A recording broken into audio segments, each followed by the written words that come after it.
Bonjour à toutes et à tous et bienvenue dans ce nouvel épisode des Trésors de la BD. Allez, je vous propose qu'on aille découvrir 3 beaux objets pour se faire plaisir et qu'on retrouve Eric, bien sûr. Il y a toujours plein de belles choses à la BD des collègues. Allez, c'est parti, on y va. En avant.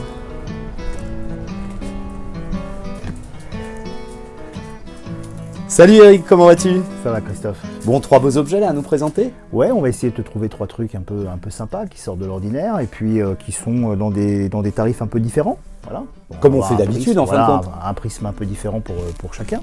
Alors le premier objet que tu nous présentes, c'est un drôle d'objet justement. Ouais, c'est un objet que j'aime bien moi parce que c'est un endroit qui à Bruxelles me plaît beaucoup. Ça représente en fait l'immeuble du Lombard, qui abritait les éditions du Lombard et où il y avait le journal Tintin. Mmh.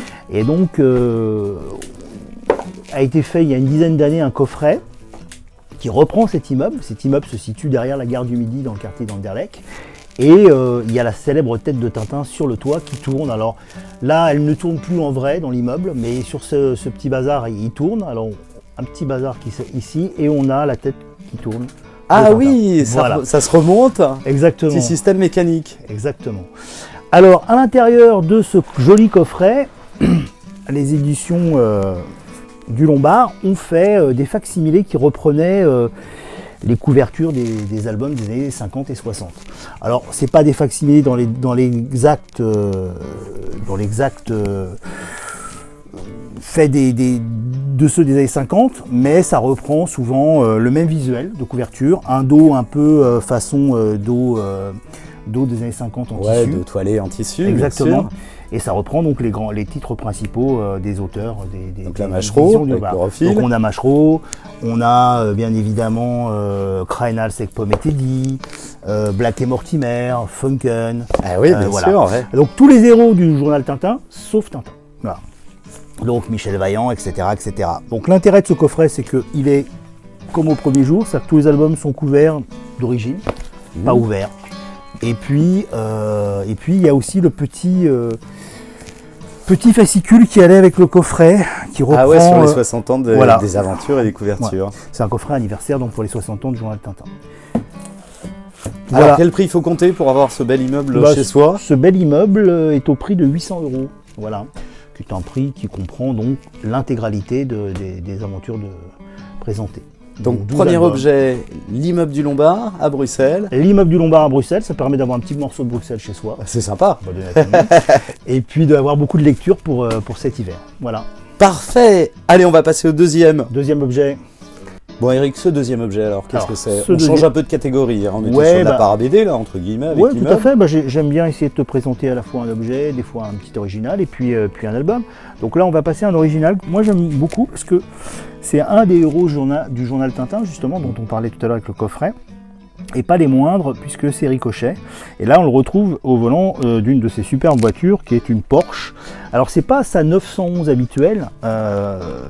Les spécialistes de la voiture reconnaîtront, on me l'a dit, j'ai oublié, j'avoue.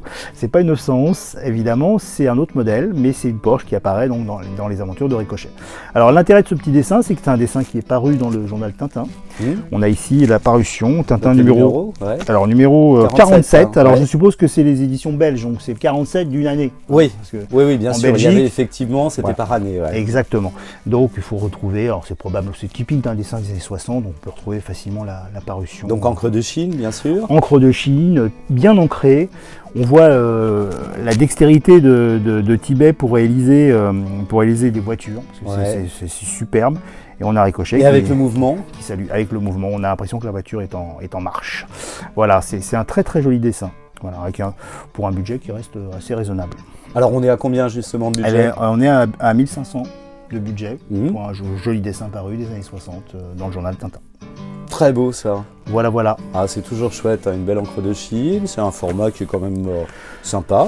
Voilà. Bien ancré, et puis comme tu l'as dit, dans le mouvement. Alors, ce qu'on remarque, c'est que souvent les dessinateurs faisaient ça, c'est-à-dire qu'on a le personnage de Ricochet qui a été rapporté, collé, Donc je pense qu'il a d'abord fait la voiture et puis rajouté le petit personnage parce que c'était beaucoup plus simple de faire comme ça que de faire le personnage, dans la voiture. Ouais, tout à fait. Mais ce qui est sympa aussi dans un original, on voit la construction du dessin. Mais oui. Effectivement, ces petits rajouts, ce blanc qu'on peut mettre pour effacer, travailler dessus. Exactement. Et là, il y a un petit collage. Exactement. Et ne jamais perdre de vue que les dessins sont à la base faits pour être publiés et pas pour être mis au mur. Maintenant, on a envie de les mettre au mur parce que c'est tellement joli qu'on a envie de les mettre au mur, mais à la base, c'était pour être publié. Donc tous ces petits défauts font le charme d'un dessin original. Exactement. Alors donc là, on a vu un immeuble des éditions du Lombard, un petit dessin original. Ouais. On va avoir un bel album. On va essayer de te montrer un joli album. Alors on va aller voir la concurrence du journal Tintin, qui était le journal Spirou. Qui était Spirou. Évidemment. Alors troisième objet, donc la concurrence du journal Tintin, c'est Spirou. Exactement. Et quelle concurrence, puisque là on parle d'un album du maître de Spirou, le maître des éditions Dupuis, qui était Franquin, et un très très joli album. Alors il s'agit d'une corne de rhinocéros.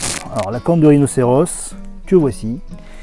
L'intérêt de ce bouquin, les éditions belges étaient déjà très fragiles. Donc on avait des dos plutôt papier pincé, alors de couleur crème ou de couleur bleue, etc. sur certains albums.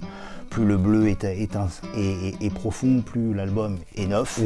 Oui. Et sur les éditions françaises comme ici, on avait un dos papier assez fin qui n'est jamais en bon état, très rarement en bon état. Mal au temps. Ouais, exactement. C'est un peu le même principe que les éditions pilotes, c'est un peu le même genre de dos, très fragile. Et l'intérêt de cet album, c'est qu'il a été couvert d'origine. Donc, comme tous les albums couverts d'origine, il garde une certaine brillance. On peut constater que la brillance, elle est extrême. Ah ouais, on le voit, c'est super. On a un bleu et un rouge qui la belle corne jaune qui ressort, qui sont étincelants. Et on a un album qui est très très très très proche du neuf. Les deux micro-frottements qui sont en coiffe sont presque rassurants. C'est-à-dire que c'est un album qui n'a pas été touché. On fait un album vraiment exceptionnel. Voilà. On a eu la chance de rentrer une jolie collection il y a quelques mois d'albums de ce tenant. C'est-à-dire qu'ils étaient à peu près tous comme ça. Il nous en reste quelques-uns comme ça encore. Et celui-là fait partie des très très jolis. Voilà. Alors, donc c'est l'édition originale. Couleurs dans les pages qui sont exceptionnelles. Incroyablement d'origine. C'est-à-dire que vous avez aucune... Alors là, c'est vraiment pour les gens qui cherchent des très très beaux albums. Aucune tâche de lecture. Parce que ce que je suis en train de faire, évidemment, l'oxydation des toits peut laisser des taches de lecture. Comme c'est un album qui a dû être lu une seule fois, puis posé à plat dans une bibliothèque, il a conservé tout son intérieur parfait. Et puis, on voit les coins sublimes. Exactement, comme il a été couvert d'origine, il a conservé ses jolies couleurs d'origine. Voilà. Alors, voilà, c'est l'édition de 1955. Allez, pour mettre ça dans sa bibliothèque. On a un budget un peu plus important que pour un album classique. Il faut compter 5 000 €. Voilà. Voilà. C'est le prix du joli livre dans sa bibliothèque. Voilà. Eh bien écoute Eric, c'est encore 3 objets superbes, donc on invite nos téléspectatrices et téléspectateurs à venir faire un tour rue Dante. Tout à fait. Tu peux nous rappeler le numéro d'ailleurs? On est aux 2 rue Dante, tout en bas de la rue, juste à côté du café. Et puis, rassurer ces téléspectateurs et spectatrices qu'il y a aussi des albums à des prix beaucoup plus abordables. On montre toujours ici ce qu'on a souvent de mieux. C'est le principe des trésors de la BD. Exactement, mais on commence à 10 € sur des albums qui sont tout à fait sympas. Voilà. Eh bien Eric, je te remercie, je te souhaite de très belles fêtes de fin d'année. Également. Et puis on se retrouve l'an prochain. Tout à fait, avec plaisir. Allez, à bientôt, salut. À bientôt.